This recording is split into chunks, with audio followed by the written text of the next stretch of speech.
everyone, it's Nichola Battilana here from pixiehill.com, and today I have a project for ginasdesigns.net. We're creating this really cute house.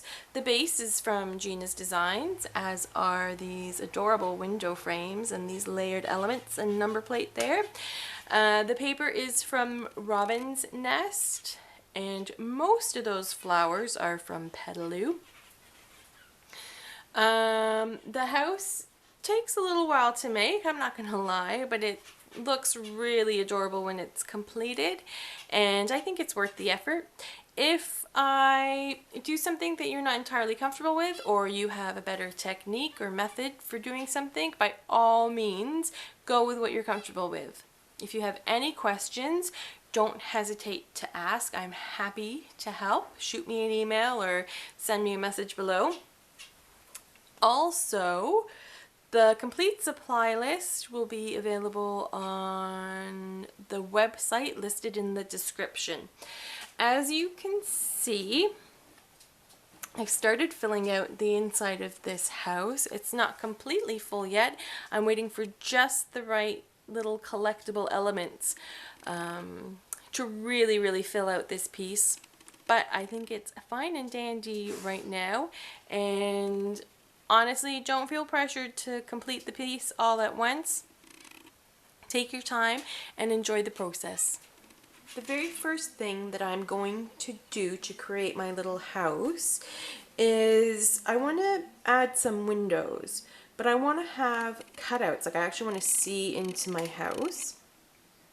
So I'm just taking these little cottage window cutouts, and all I've done is taken a very sharp pencil and made marked where the window opening is. And I'm placing the window in the center and then slightly above the center mark. When I cut out my pieces, I'm going to use a very sharp blade. I'm going to use a cutting mat underneath. I'm going to do it very slowly, and I'm going to cut on just on the outside of the mark that I've made. So probably maybe about 1/8 of an inch around the edge. That way when my piece gets placed on top, I'm not going to see that cut line. So I'm doing that on the first floor, and I'll do that on the second floor also. I have completed the first part of my project, and that is cutting out the window shapes. I used a metal ruler flipped upside down. It gives you a really nice tight edge to cut against. I used a super strong blade to cut with. Also very important, if you use a dull blade, you have a much better chance of slipping and hurting yourself. So remember to keep your tools, your cutting tools, really sharp. If I place these window cutouts on top, you'll see the effect is really cute. So my next step is going to be to assemble my house. I'm going to put it all together, and then I'm going to prime it with a couple of layers of white paint. If you have gesso, you can use that, and after it's assembled, we'll move on to the next step. What I want to do now is I'm going to cover the outside of my house, but I have a bit of a problem. So I have one sheet of this paper from the Robin's Nest, and this is Fleur Honeycomb, and it's beautiful paper, but I don't have quite enough to fit around the whole piece. There's a bit of an edge there, as you can see. So what I'm going to do is I want to sort of camouflage the fact that I don't actually have enough paper to go around my piece. What I'm going to do is just put this into place, and I'm just going to give it a good fold, and I'm going to adhere this paper now to the sides and the back, and then I'm going to camouflage these areas that are uncovered.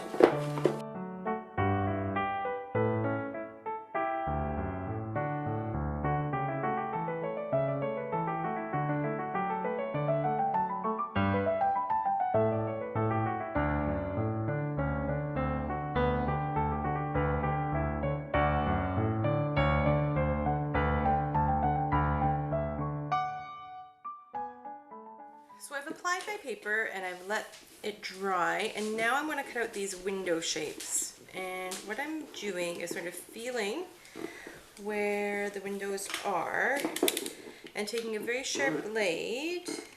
I'm going to sort of cut a diagonal just to sort of get a feeling of where this is. And then running the blade right along those edges.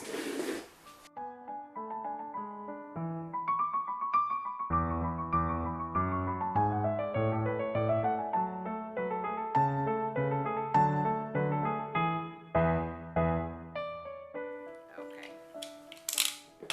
So now I have these areas like the peak right here and the sides right here that aren't covered by my paper. So what I'm going to do is sort of camouflage the fact that I didn't have enough paper to cover my entire piece, and I'm going to do that with this spackling.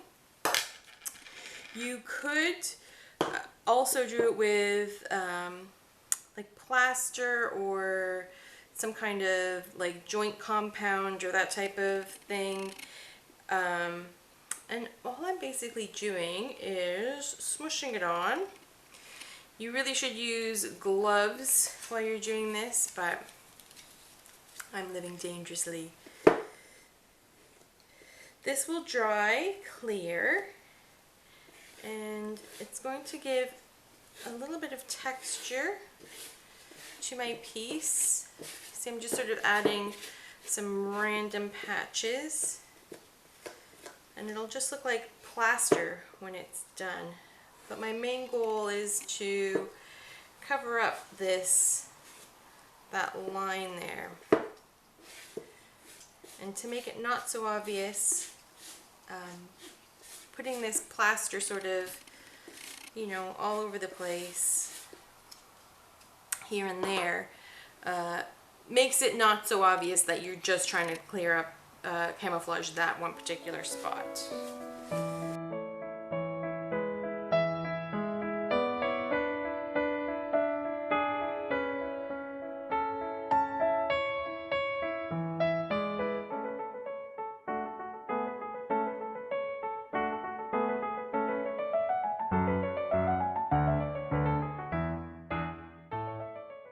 The plaster or spackling that I've used is now dry, well, mostly dry. So now what I want to do is sort of soften up the look by adding a bit of white paint. And I'm going to apply it quite wet because I want a sort of wash. I still want to be able to see this, the paper coming through, but I really want to soften up these white edges.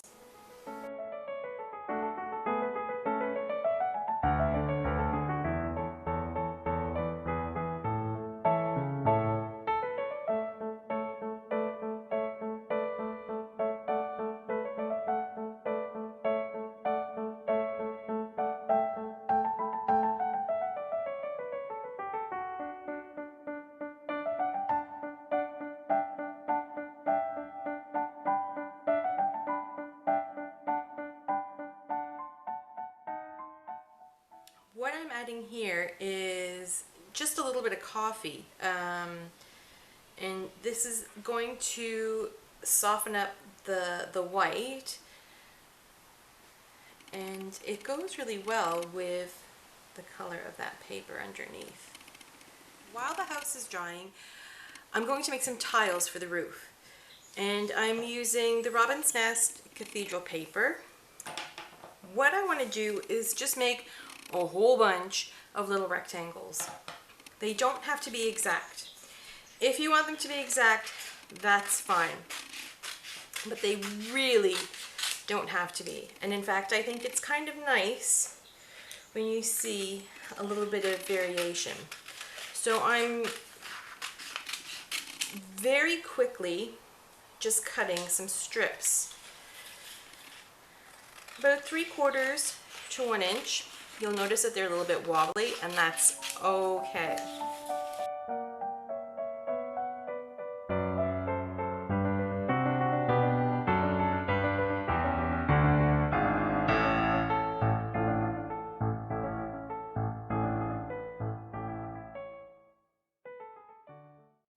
This is probably the most boring part of the whole process, but I do want to ink the edges, at least 3 of the sides of each of the tiles. So now that all my little pieces are cut and inked, which really wasn't so bad, only about 5 minutes to do all of those, what I've done is marked every 3/4 of an inch on the roof and just put some lines as guidelines, and this will help to keep my tiling straight. It's sort of like when you try and write on a piece of paper that does not have lines, and you sometimes get a little bit wonky. So we want to try and keep our tiling straight so that we're not completely lopsided. So I'm just adding a little bit of a line of glue. I don't want it completely to the edge because I do want to be able to add a little bit of I guess sort of like movement or texture. And I'm just going to apply a line and just butting them up against one another. And it doesn't matter that that edge is a little bit wonky. We're going to rough it up a little bit later. And it doesn't matter if you go over the edge, you can chop that off afterwards too. So now for my next row, I think I actually want it a little bit closer than my line, which is fine. I can still use it as a guideline. I'm just not going to butt the pieces right up against it. And again, I'm applying a line of glue, and I am overlapping like so. So I want sort of the second row, this tile to be right in between those 2 other tiles, and I'm going to go along the whole edge, oops, just like that.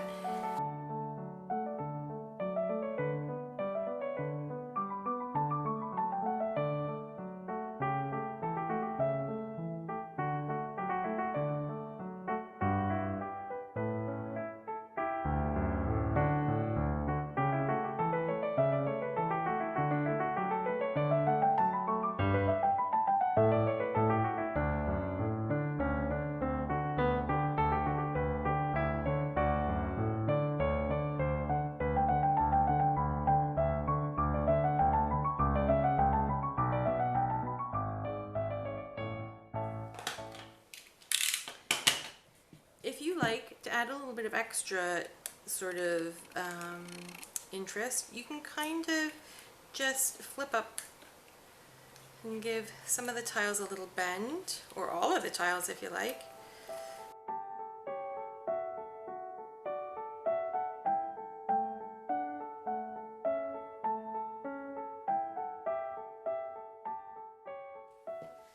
I'm ready to add some embellishment to the inside of my house.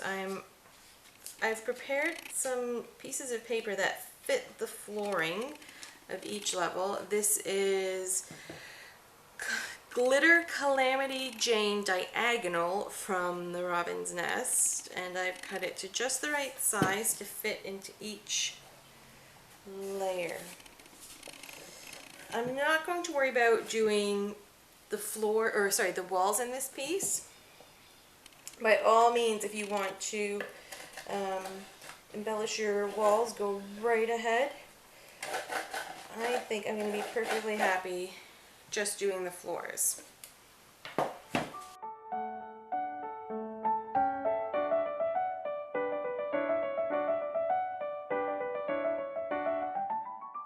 I've added the flooring. When this dries, I'm actually going to give this a wash of white paint as well, just to sort of tone it down so that it's more matchy-boo to the rest of the house. Right now, what I'd like to do is to add some trims to those inside window frames, and I'm just going to add a little bit of gold Dresden trim.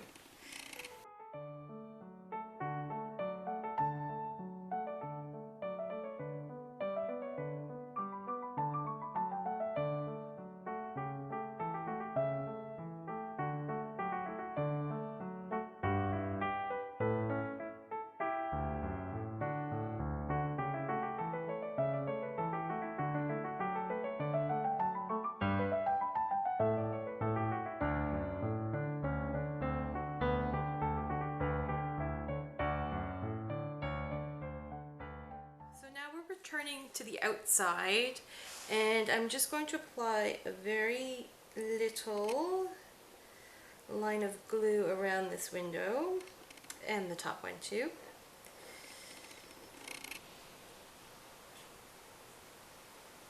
And then I'm going to put my window frames in place. I have painted them white. You could paint them whatever color you like though.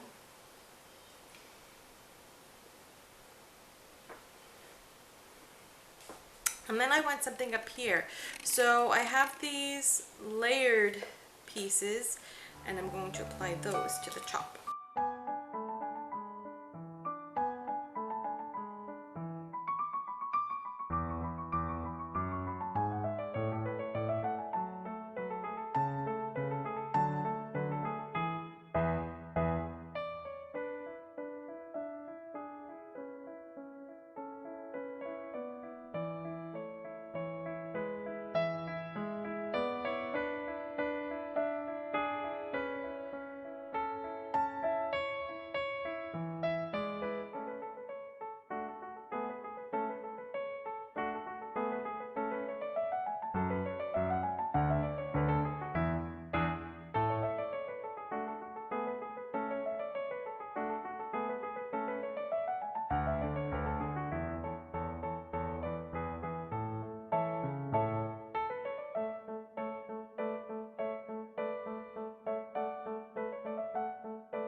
What I generally do is collect all sorts of bits and bobs and things that I might want to include, and then just play around with how they fit inside the house.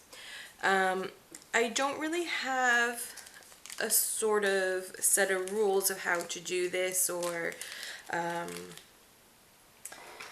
really I'm just going by, does it look good? If something looks off, it probably is, and so I fiddle around a little bit more.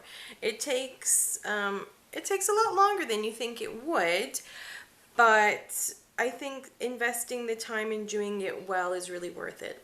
So that's what I'll be doing today.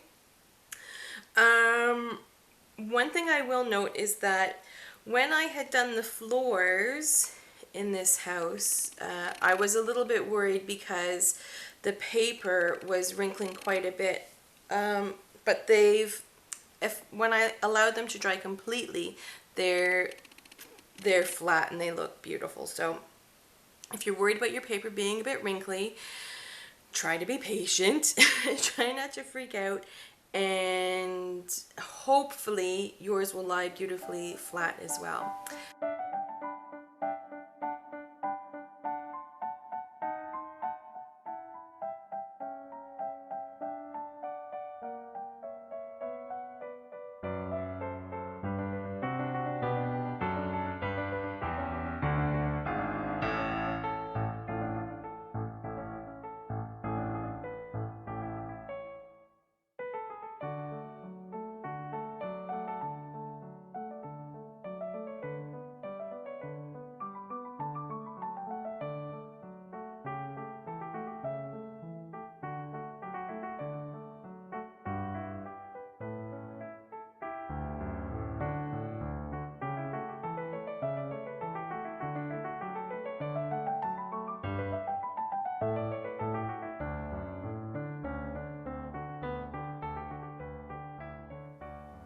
So I've pretty much finished added all of my elements to the inside.